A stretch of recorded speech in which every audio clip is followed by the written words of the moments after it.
केन्द्रापड़ा जिला आली ब्लॉक अंतर्गत नदी नाल घेरा बहु चर्चित पदनीपाल सेतुर शुभ उद्घाटन मान्यवर शक्ति शिल्प और लघु उद्योग मंत्री तथा आली विधायक प्रताप केशरी देव करकमल उद्घाटित हो पाखापाखि 24 कोटी 14 लाख व्यय अटकल निर्मित यह सेतु निर्माण कार्य पाखापाखि 2 वर्ष समाप्त होता। उक्त उद्घाटन समारोह उत्सवर सभा को आली ब्लॉक बीजेडी सभापति सनातन मिश्र सभापतित्व करथिबा बेले सम्मानित अतिथि भावे आली ब्लॉक पंचायत समिति अध्यक्ष मनोरंजन सामल 2 नंबर जोन जिला परिषद सदस्य भीष्म महांती राजकनिका ब्लॉक उपाध्यक्ष तन्मय रंजन दास पदनीपाल पंचायत सरपंच विक्रम कुमार मलिक प्रमुख उपस्थित होई आली एवं राजकनिका ब्लॉक समेत पदनीपाल पंचायत उपस्थित थिबा महिला पुरुषों समेत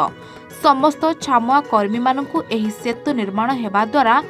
पदनीपाल दैतारीपुर कलमड़ा शासन ग्रामवासी बहु दिनर आशा पूरण हेबा सहित गमनागमन और जानवाहन चलाचल क्षेत्र में सेमाने उपकृत हेबे बोली सभारे अतिथि माने उद्बोधन देथिले। बहु आलोचित बहु चर्चित गणमाध्यम समालोचित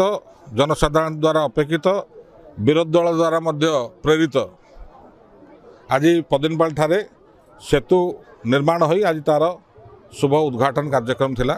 जहाँ आपण मैंने समस्त उपस्थित अच्छा एवं यहाँ हूँ गोटे दीपांचल पदनीपाल ग्राम पंचायत पदनीपाल दैतारीपुर और कलमड़ा शासन 3टा गाँव ये लोक बसवास करती एवं आली ब्लॉक ये कार्यक्रम आम 2012 मसीह हाथ को नहीं किंतु केंद्र सरकार योजना है 2014 मसीह कि ये वाटरवे जीव परिवहन कार्यक्रम हम तेणुक से किसी समय से कार्यक्रम बंद थिला एवं पुनर्बार ये कार्यक्रम को आम 2019 ठारू हाथ को नेलु कोरोना 2 वर्ष बाधा प्राप्त है 2020 मसीह विधिवत भाव में कार्यक्रम आरंभ है एवं आज आम कार्य संपन्न कलु। आलिरू संबित नायक रिपोर्ट ए1 ओडिशा।